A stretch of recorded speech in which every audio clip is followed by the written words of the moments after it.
예레미야 31장을 전체로 보면 1절부터 22절까지는 북이스라엘의 회복 예언이 나오고요. 23절부터 30절까지는 유다의 회복 예언이 이어집니다. 그리고 오늘 저희가 읽은 31절부터 40절까지는 이 이스라엘 집과 유다의 집에 맺을 새 언약에 대한 예언이 기록되어 있죠. 북이스라엘의 회복을 말씀하신 1절부터 22절을 보면 사마리아, 또 에브라임, 라마와 같은 북이스라엘 지명들이 언급되고 있고, 또 처녀 이스라엘과 반역한 딸이여, 또 야곱과 라헬 같이 북이스라엘을 상징하는 명칭, 또 인물들이 언급됩니다. 그리고 유다의 회복 단락이 시작되는 23절 이하에서는 하나님께서 포로로 잡혀갔던 유다 백성들을 돌아오게 하실 때에 그들이 유다 땅과 유다 성읍에서 예루살렘을 축복할 거라는 예언이 이어집니다. 유다의 회복은 예루살렘의 회복과 연결되어 있기 때문이죠. 포로에서 귀환한 유다 백성은 고향에 다시 정착해서 밭을 갈고 가축을 키우던 그 일상을 회복하게 될 것입니다. 과거에 여호와께서 북이스라엘과 유다 백성을 약속의 땅에서 뽑아버리셨다면 이제는 여호와께서 그들을 다시 약속의 땅에 심으사 회복시키실 것을 약속하십니다. 무서운 심판의 칼을 드셨던 하나님께서 갑자기 이들에게 회복의 메시지를 전하시는 이유는 무엇일까요? 무슨 계기로 해서 여호와께서 이스라엘을 향한 마음을 돌이키신 걸까요? 특별한 계기가 있었다기보다는 하나님께서 이스라엘을 심판하시기로 정하신 기간이 끝났기 때문입니다. 이 심판은 본래 이스라엘 백성을 완전히 멸하시려는 심판이 아니라 죄악에 물든 이스라엘을 정화시키셔서 그들을 새롭게 하시기 위해 그들을 이방의 포로로 넘기셨던 것이죠. 히브리어 12장 6절에서 8절에서도 하나님께서 사랑하시는 자녀를 징계하시는 사실에 대해 이렇게 말씀하십니다. 주께서 사랑하신 자를 징계하시고 그가 받아들이시는 아들마다 채찍질 하심이라 하였으니 너희가 참음은 징계를 받기 위함이 아니라 하나님이 아들과 같이 너희를 대우하시나니 어찌 아버지가 징계하지 않는 아들이 있으리요. 징계는 다 받는 것이거늘 너희에게 없으면 사생자요 친아들이 아니라고 말씀하십니다.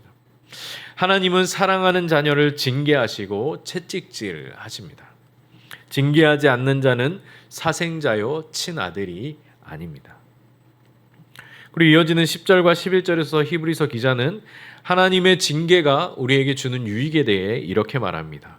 그들은 잠시 자기의 뜻대로 우리를 징계하였거니와 오직 하나님은 우리의 유익을 위하여 그의 거룩하심에 참여하게 하시느니라. 무릇 징계가 당시에는 즐거워 보이지 않고 슬퍼 보이나 후에 그로 말미암아 연단받은 자들은 의와 평강의 열매를 맺느니라 라고 말합니다. 하나님의 징계는 우리를 멸하시려는 것이 아니라 우리의 유익, 즉 우리가 죄를 버리고 하나님의 거룩하심에 참여하게 하시기 위함입니다.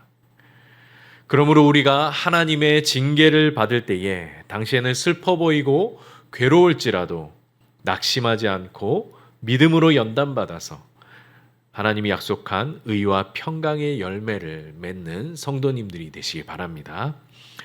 31절부터는 이스라엘 집과 유다 집에 맺은 새 언약에 대한 예언이 시작됩니다. 새 언약은 무엇이고 새 언약은 왜 필요하게 된 걸까요? 당연히 새 언약은 옛 언약의 한계 때문에 주어졌습니다. 그리고 옛 언약의 한계는 앞에서도 살펴본 것처럼 이스라엘의 실패로 인해 명확하게 입증되었죠. 옛 언약의 한계는 무엇입니까? 그 한계는 바로 이스라엘을 살릴 수 없다는 것입니다. 옛 언약은 이스라엘을 정죄할 뿐 그들을 생명으로 인도하지는 못했습니다. 32절에 보시면 이스라엘과 맺을 새로운 언약을 가리켜서 이 언약은 내가 그들의 조상들의 손을 잡고 애굽 땅에서 인도하여 내던 날에 맺은 것과 같지 않다라고 말씀하시죠. 새 언약과 대조되는 옛 언약은 바로 출애굽 때 시내산에서 맺은 모세와 맺은 그 모세의 언약을 가리킵니다. 그런데 이 언약의 결과는 어땠습니까? 32절 후반부에 여호와께서 이렇게 말씀하십니다. 내가 그들의 남편이 되었어도 그들이 내 언약을 깨뜨렸음이라. 모세의 언약을 통해 하나님은 이스라엘의 남편이 되셔서 이스라엘을 사랑하시고 그들을 보호하셨습니다. 그러나 이스라엘은 호세아를 버리고 음행을 저질렀던 고멜처럼 하나님을 배신하고 온갖 죄악에 빠졌죠. 이렇게 이스라엘은 하나님과의 언약에 충실하지 못했고 일방적으로 그 언약을 깨뜨리고 말았습니다. 옛 언약은 이처럼 이스라엘을 순종하게 하여 생명의 길로 인도하지는 못했던 것입니다. 그런 의미에서 옛 언약은 무능했다라고 볼 수가 있죠. 물론 옛 언약이 없었다면 이스라엘의 죄를 정죄할 수도 없었을 겁니다. 이스라엘은 어디까지나 하나님과의 관계에 있어서 충실하지 못했기 때문에 정죄를 받고 있습니다. 이 관계를 규정하는 것이 바로 모세의 언약이고 그 기준이 바로 율법이었습니다. 이스라엘의 죄는 결국 하나님의 율법을 어긴 것입니다. 그렇다면 이 율법은 애초에 이스라엘이 지킬 수 없는 고차원적인 법이었을까요? 하나님께서 지킬 수도 없는 법을 이스라엘에게 주시고 지금 이스라엘을 정죄하고 계시는 걸까요? 신명기 30장 11절에서 14절에 가면 율법의 순종 가능성에 대해서 이렇게 말씀하셨습니다. 내가 오늘 내게 명령한 이 명령은 내게 어려운 것도 아니요 먼 것도 아니라 하늘에 있는 것이 아니니 내가 이르기를 누가 우리를 위하여 하늘에 올라가 그의 명령을 우리에게로 가지고 와서 우리에게 들려 행하게 하려 할 것이 아니요 이것이 바다 밖에 있는 것이 아니니 내가 이르기를 누가 우리를 위하여 바다를 건너가서 그의 명령을 우리에게로 가져와서 우리에게 들려 행하게 하려 할 것도 아니라 오직 그 말씀이 내게 매우 가까워서 내 입에 있으며 내 마음에 있은즉 내가 이를 행할 수 있느니라 라고 말씀하시죠. 하나님께서 이스라엘에게 주신 율법은 분명 지키기 어려운 법도 아니요 그것을 얻기 위해 하늘로 올라갈 필요도 없고 바다를 건너갈 필요도 없었습니다. 하나님의 그 말씀을 그들의 입과 마음에 주셔서 이를 행할 수 있게 하신 것이죠. 그런데 이스라엘 백성은 결국 순종에 실패하고 말았습니다. 하나님께서 그들 가까이에 있어 충분히 행할 수 있게 주신 율법의 말씀을 그들은 지키지 않은 것이죠. 아내가 남편을 배신하고 음행을 저질렀다면 파혼하는 것이 당연한 것이듯 하나님을 배신하고 언약을 일방적으로 깨뜨린 이스라엘에게 이제 남은 것은 정죄이며 심판이고 멸망뿐이었습니다. 그런데 이제 반전이 일어나기 시작합니다. 하나님께서 이스라엘을 멸하시는 대신에 옛 언약과 같지 않은 새 언약을 이스라엘과 맺으시겠다 선언하신 것입니다. 그렇다면 새 언약은 옛 언약과 어떻게 다른 것일까요? 33절에 따르면 새 언약은 여호와께서 친히 나의 법을 그들의 속에 두고 그들의 마음에 기록하시는 것입니다. 옛 언약 때는 율법을 어디에 새겨주셨습니까? 바로 돌판에 새겨주셨죠.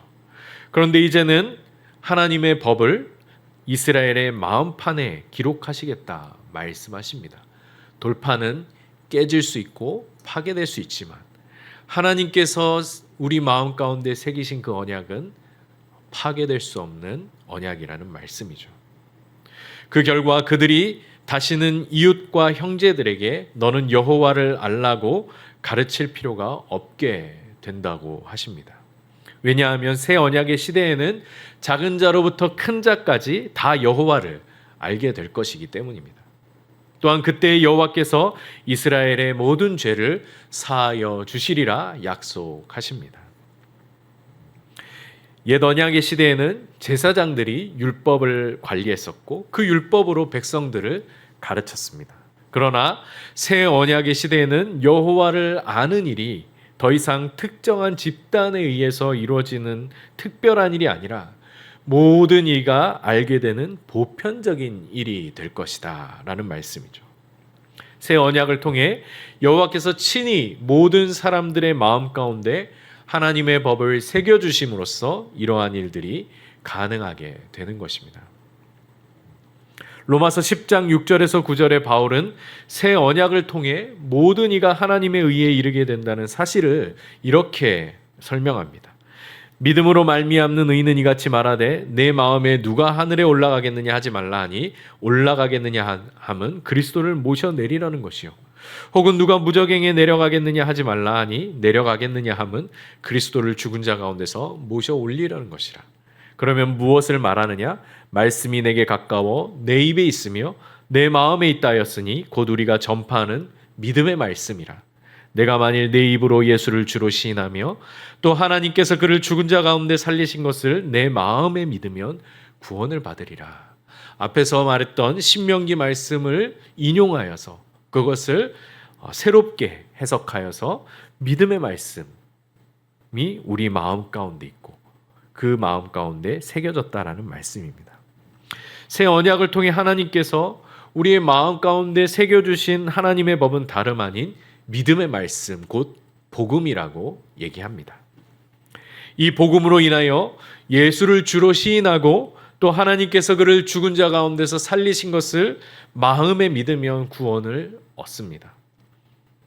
이처럼 새 언약은 옛 언약으로 불가능했던 일, 즉 믿음을 통하여 우리를 생명과 구원에 이르게 하는 일을 가능케 하였다라고 바울은 선언하고 있는 것입니다.